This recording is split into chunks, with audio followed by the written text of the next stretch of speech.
Здравствуйте, в эфире информационный выпуск новостей. В студии для вас работает Асан Абиблаев. Сегодня в нашей программе. В Крыму продолжается празднование Дня Государственного Совета. День солидарности борьбы с терроризмом. Материальная помощь на завершение строительства. Вопросы пенсионного обеспечения в Крыму. В рамках Дня Государственного Совета Республики Крым Руслан Бальбек посетил суда. Программа рабочего визита была насыщенной и многосторонней. Подробнее расскажет Султания Ситакаева. Рабочая поездка началась с посещения средней общеобразовательной школы номер 3 с изучением крымско-татарского языка. Здесь Руслан Бальбек поздравил всех учеников с началом учебного года и пожелал успехов в учебе. Директор школы Фериде Сейджилилова отметила, что в этом году количество учащихся в первом классе стало рекордным. Их более 50. Учебный год в этом году мы начинаем с новым оборудованием, с 2 компьютерными классами. В первый класс нам идут 53 учащихся, 3 класса у нас будет. Общее количество учащихся – 308 обучающихся.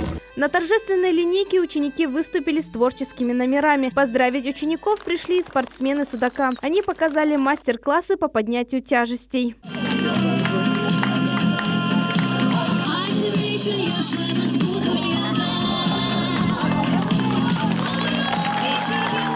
Затем Руслана Бальбека пригласили на урок крымского патриотизма со старшеклассниками, где рассказывали об истории Крыма и о необходимости любить свою родину. Желаю вам быть настоящими личностями, патриотами своей семьи, своей страны.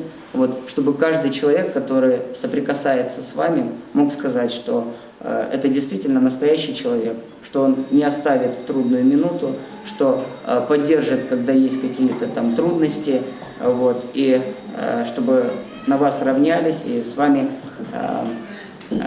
хотели дружить. Далее Руслан Бальбек посетил села Грушевка, Лесное и микрорайон Янымаале, где осмотрел мечети сел и вместе с местными жителями обсудил главные проблемы региона. Руслан Бальбек не оставил без внимания ни одно обращение и обговорил пути их решения. В этом году у нас вся проблема, считай, с водой была решена. Я хочу сказать огромное спасибо. Я даже писала в газету. На данный момент звучал вопрос у родителей, которые отправляют детей в школу.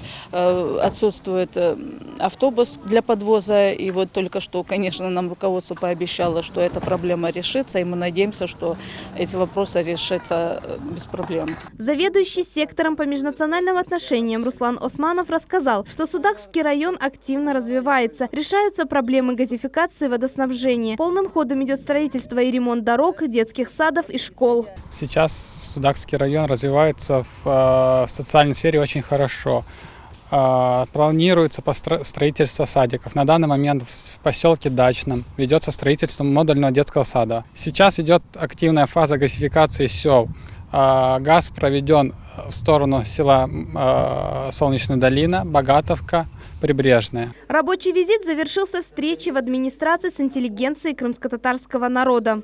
У нашего народа много разных проблем, связанных с его прошлым, настоящим и будущим. Сегодня как раз на этой встрече товарищи задавали эти вопросы, и Руслан Исмаилович об этом говорил. Но, безусловно, для решения этих вопросов нужно время. И мы убеждены в том, что эти вопросы все будут решаться. Все вопросы, заданные гражданами, будут проанализированы для дальнейшего их решения. Султания Ситакаева, Алиме Кайбулаева, Руслан Хохлов, Дмитрий Низовой, телеканал Миллет. В Крыму продолжается празднование Дня Государственного Совета. На этот раз представители власти республики посетили город Судак. Здесь организовали праздничный концерт. Подробнее знает Алиме Кайбулаева. По традиции праздничный концерт по поводу Дня Государственного Совета провели на центральной площади Судака. Собрались местные жители и приезжие гости. Для них выступали творческие коллективы и радовали зрителей своим талантом.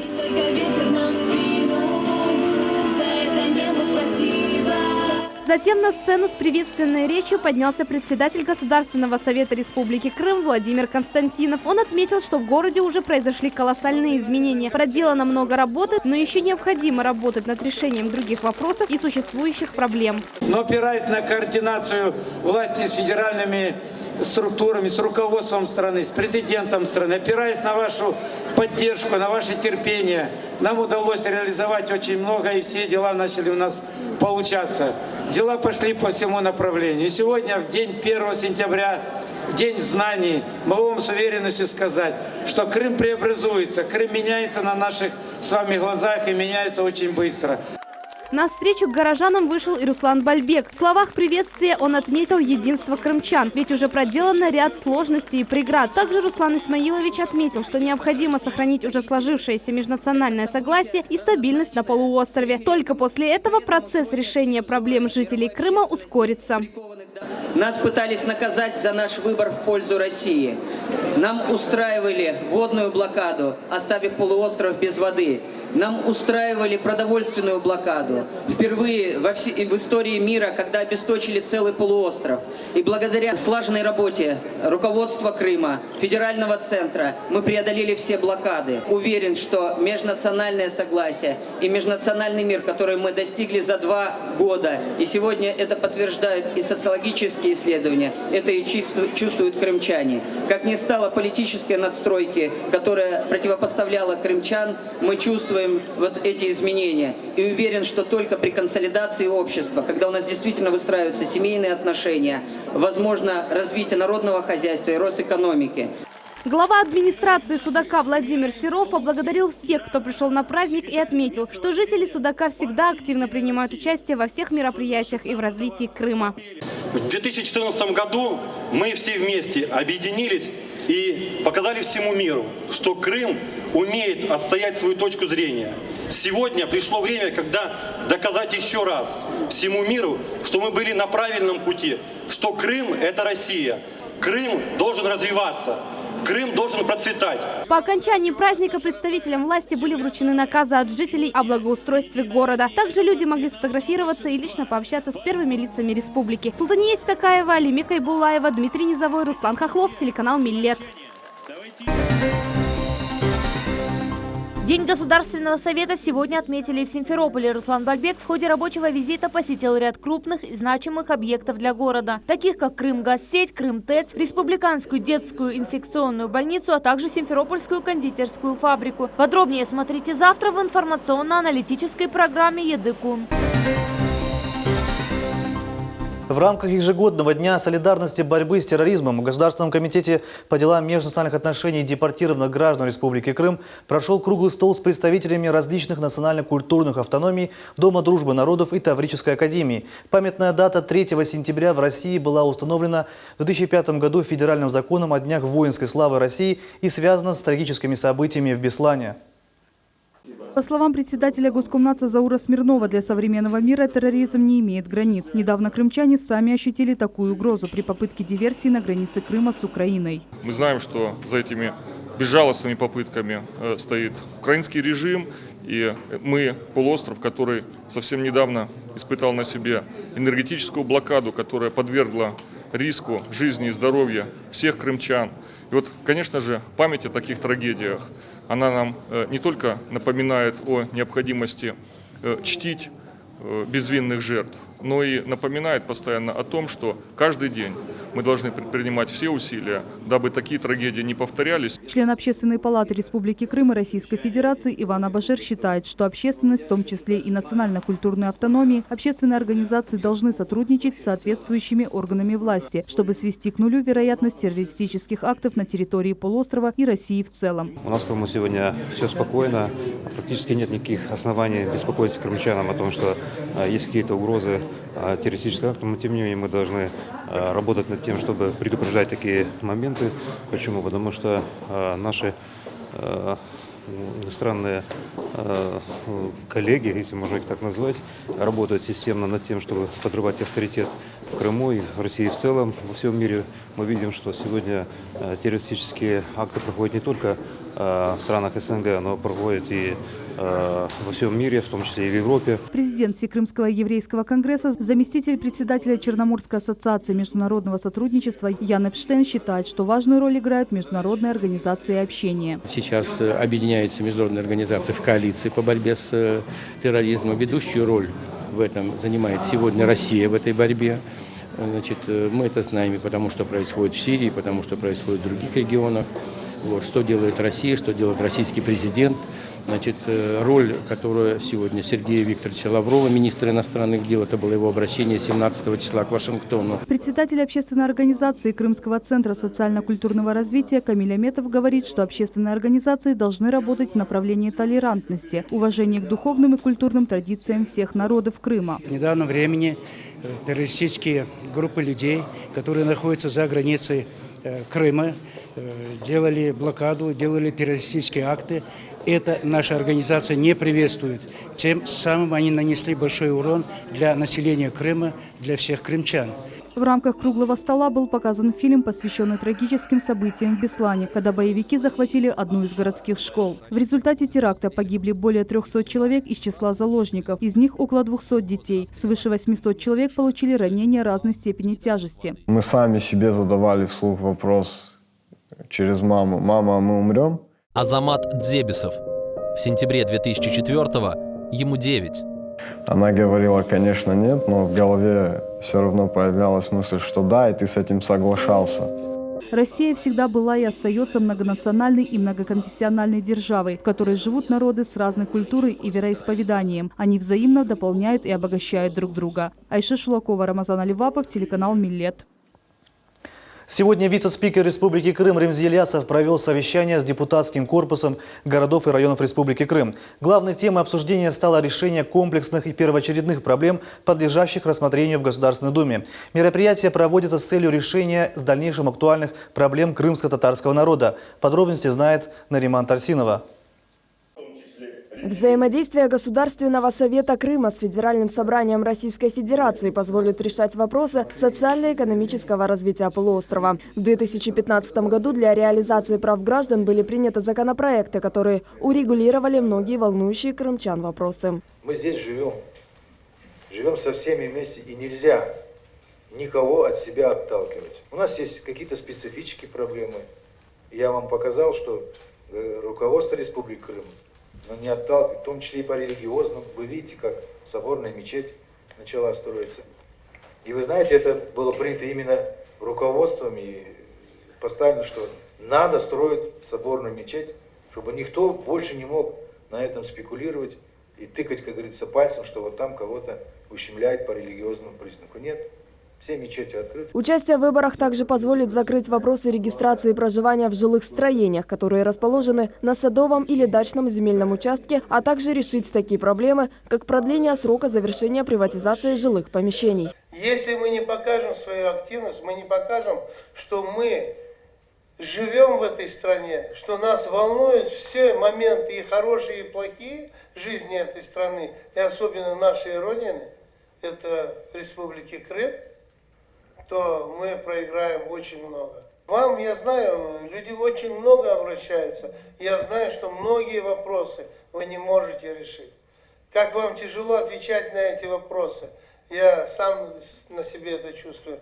Но чтобы этого все пройти, этот путь испытаний, мы должны сплотиться все вместе и на этих выборах показать, и сделать такой подготовительный шаг к следующим местным выборам. Актуальной проблемой на сегодня остается получение справки о реабилитации. Во многих районах Крыма из-за отсутствия архивной справки многие реабилитированные до сих пор не могут получать льготы, которые им положены по законодательству. В Раздольнинском районе этой проблеме нашли решение. Нами была разработана такая анкетка заявления.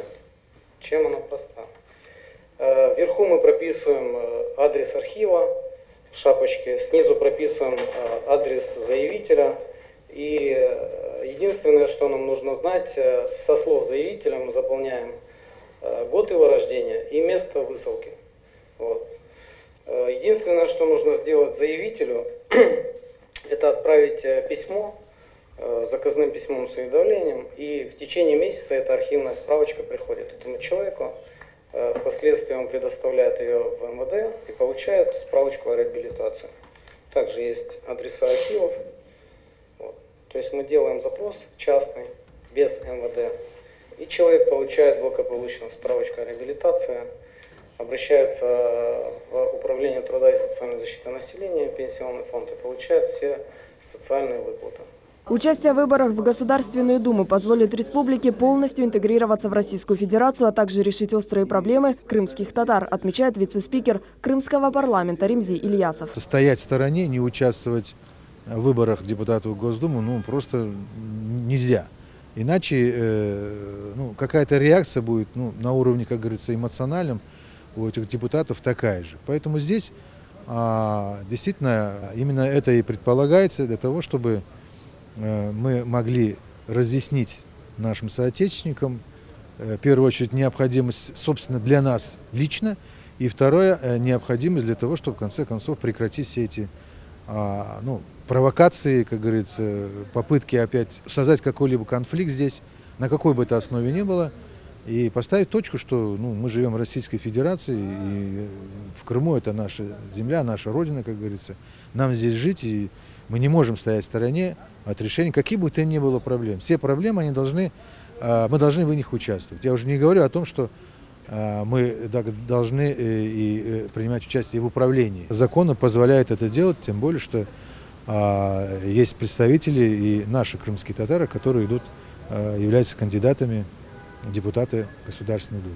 Напомним, что выборы в Государственную Думу Российской Федерации состоятся 18 сентября. Нариман Тарсинова и Алишер Алимов, телеканал «Миллет». Смерч в Крыму. 30 августа в селе Сумское Симферопольского района пронеслась невиданная здесь ранее стихия. За 5 минут смерч разрушил 6 домов. Последствия стихии видела и наш корреспондент Нариман Тарсинова. Семья Абляцыповых собралась за обеденным столом, когда село посетил непрошенный гость. Смотрю, потемнело, ветер резко пришел, и начали лететь ведром перед глазами, потому что видно с окна, я первый заметила, это ведра летят. Думаю, выйду, соберу. Подошла к двери и не стала выходить, потому что это было очень страшно. Начался грохот, все начало лететь, и шифер, и все начало выкидывать. Это секунда, оно сделало столько, что невозможно. Это просто смерч прошла вот именно по нашей улице. Она задела прям сильно очень 3 дома, и столбы повалила. Повыкидывала все. Шифер в основном полетел, у всех шифер очень сильно.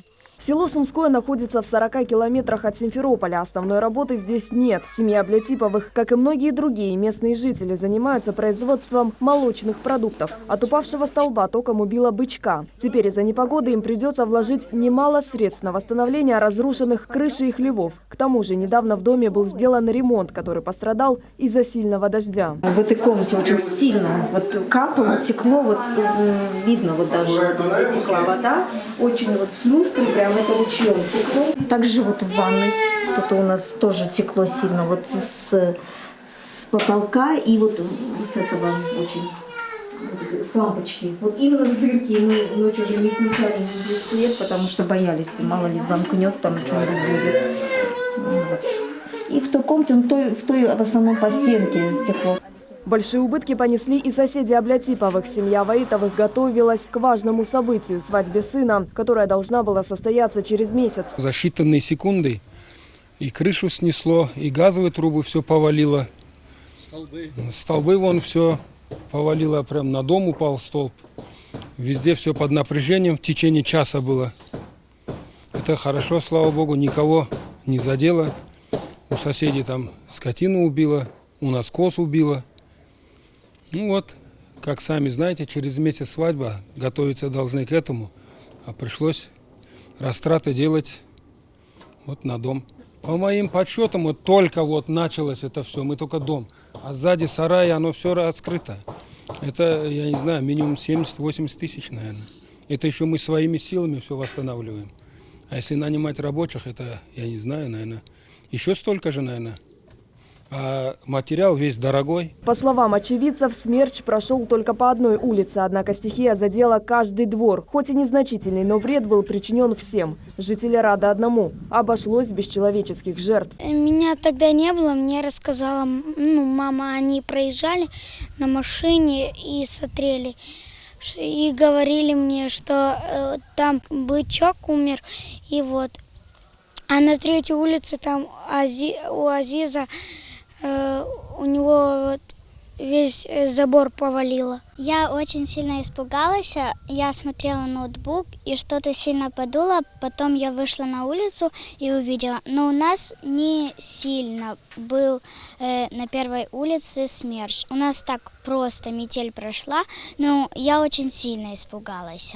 Вот, и потом папа мой вышел из-за калитки и увидел, что на третьей или на второй улице крышу с дома снесло. И там ветер сильный был, и как столбы падали. По словам главы Журавлевского сельского поселения Светланы Драницы, на сегодняшний день упавшие столбы и поврежденные газовые трубы восстановлены. То, что от нас зависело, мы все сделали, организовали, все вызвали, все службы. Мы вовремя все провели, посмотрели, организовали работу, своевременно все восстановили. 30 августа смерч ворвался и в другие села Симферопольского и Красногвардейского районов. Стоит отметить, что смерч возникает в грозовом облаке при поступлении теплого воздуха, насыщенного водяным паром. А когда объем холодного или теплого влажного воздуха исчерпывается, мощность торнадо ослабевает. Воронка сужается и отрывается от поверхности земли, снова поднимаясь в материнское облако. Нариман Тарсинова и Аким Бекиров, телеканал Милет. Сегодня прошла пресс-конференция заместителя управляющего отделения Пенсионного фонда Российской Федерации по Республике Крым на тему «Вопросы пенсионного обеспечения в Крыму». Подробнее в сюжете.